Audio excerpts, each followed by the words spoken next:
राजाधिराज श्री सद्गुरुनाथ महाराज की जय।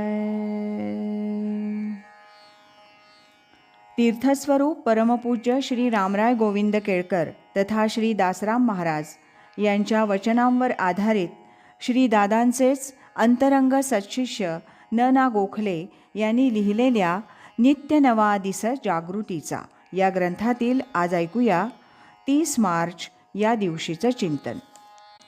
अंतर्गत नामाशी तादात्म्य झालं तर वैखरी नाममय होते। कमी जास्त काही अनित्यता नाही, स्फुरतसे देही अखंडित।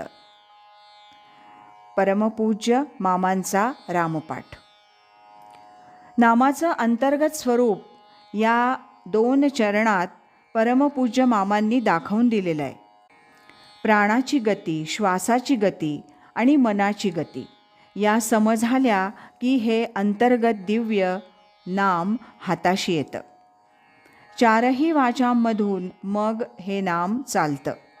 वास्तविक पाहता वैखरीनं जे नामोच्चारण होतं त्याचाही संबंध परावाणीशीच असतो, कारण जे स्फुरण पावेल तेच बाहेर पडणार। फक्त स्फुरद रूप हे निराकार निशब्द आहे, वैखरीत ते साकार आणि शब्दमय होतं। त्यामुळे ते जरी निरनिराळं असलं तरी त्याचा उगम हा एकच असतो।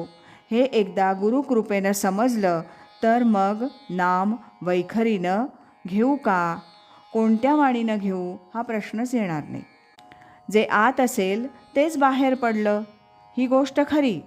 आपण जे बोलतो ते आत असेलच असं नाही, हेही तितकंच खरं आहे। आणि याचा अनुभव आपल्याला आहेच, त्यात दंभ आहे। म्हणून वैखरीनं नाम घ्यायचं, मग मध्यमा, मग पश्यंती आणि शेवटी परा असा क्रमच असला पाहिजे असं नाही।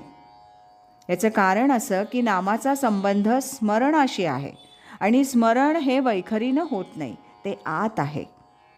या अंतर्गत नामाचं स्फुरण सतत व्हायला लागलं की ते सर्व वाणी भरून राहते, कारण त्याचा संबंध नामाच्या मूळ स्रोताशी म्हणजे अस्तित्वाच्या स्फुरणाशी निगडीत आहे।